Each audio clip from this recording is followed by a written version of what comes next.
as you all know, plays Jacob Kowalski in the Fantastic Beasts series. So we've just seen your panel, the Wizarding World panel, and in it you mentioned that Fantastic Beasts 3 is going to be filming in February, which everybody is very excited about, and we know you can't tell us anything, so don't worry, we're not going to push you. But obviously Fantastic Beasts 2 ended on a huge cliffhanger, and you've spoken before about how Fantastic Beasts, like that film specifically, felt a lot like Empire Strikes Back in the way that it sort of like takes fans on a journey and it leaves them with a lot of questions, like unanswered questions. Sure. So are you excited to see that sort of play out and I guess have some of those questions answered? Yeah, I mean, I see a lot of similarities between Empire and Crimes of Grindelwald. Specifically, the lovers being torn apart. You know, Han is frozen and carbonized. It's like Queenie goes off. You know, you don't know what's gonna happen to her. The playing field is level.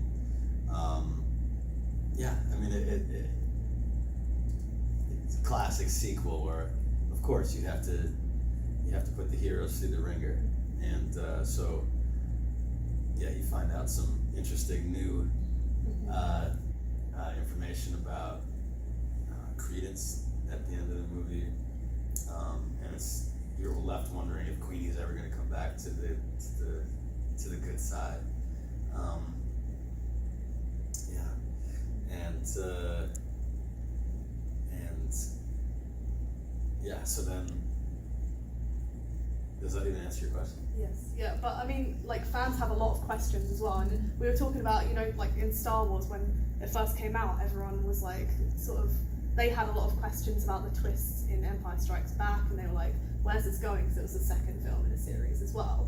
So do you think that we're going to see some answers from, obviously, that big twist at the end?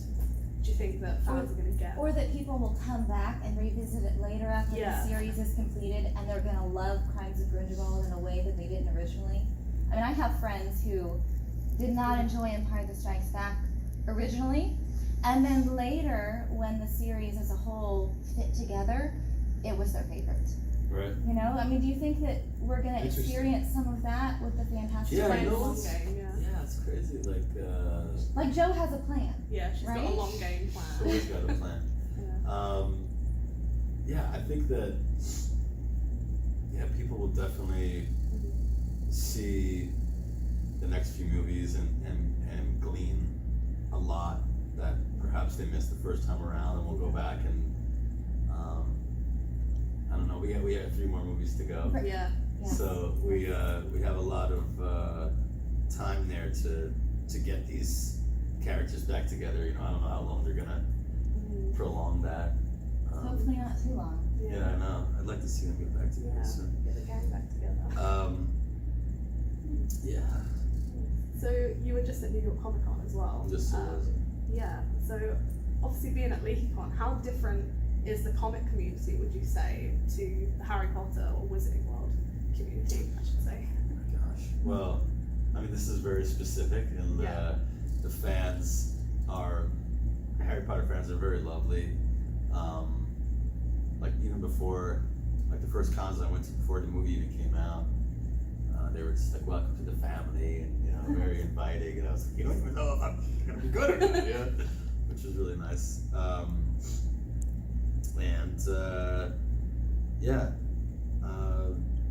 Wait, what's the full question?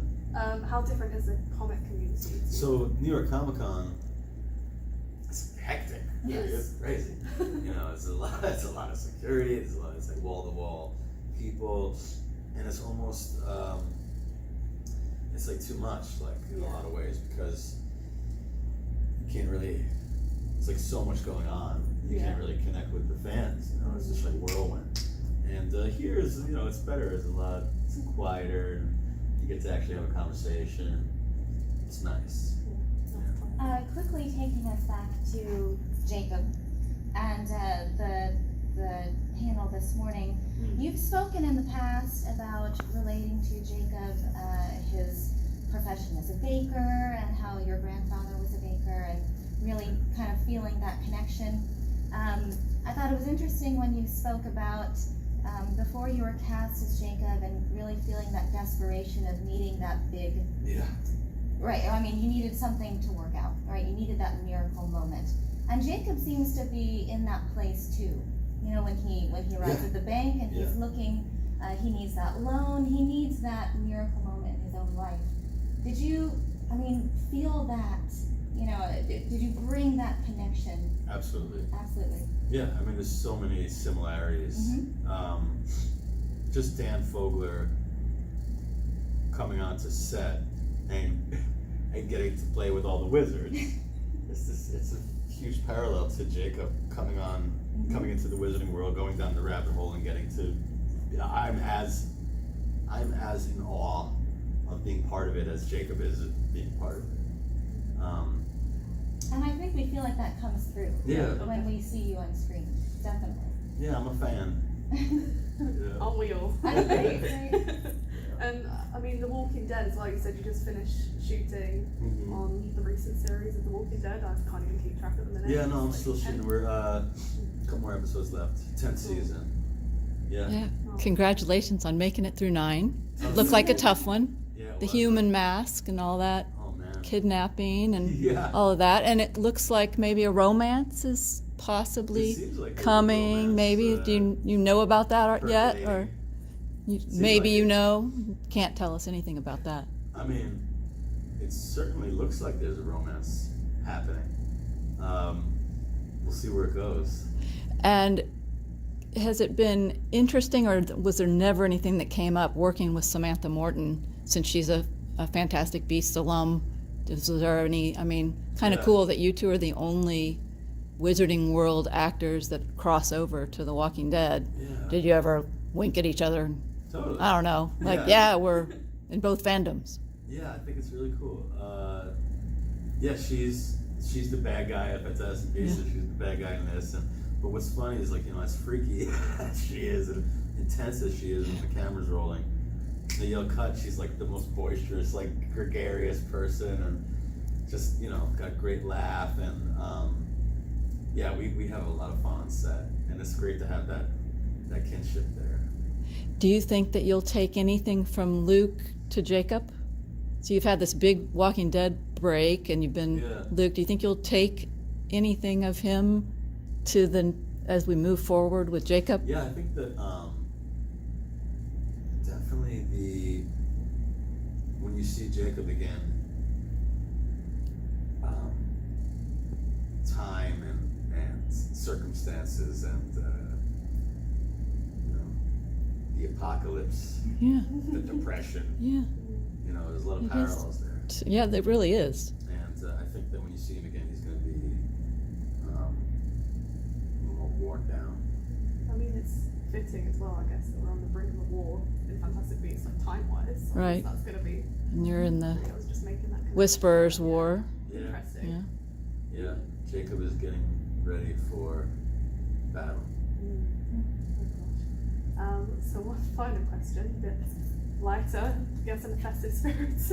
So recently you spoke about on your podcast, it was actually quite a while ago. It's like a year ago. Yeah, like a year ago. So you spoke about a Christmas album, maybe. We had little mentioned snippets, a Lumos thing, maybe. Bring it on. Supposedly this year. Progress. It's supposed to Okay. come out, We'll be looking out for it. We Yeah. love that. So thanks for the update. Is it done and it's just been held back, or it's something that's still being worked on? They, what happened was that it was basically ready for last holiday, but they didn't want to rush anything. They were like, you know what, we feel like we'll put it out this year. There won't be any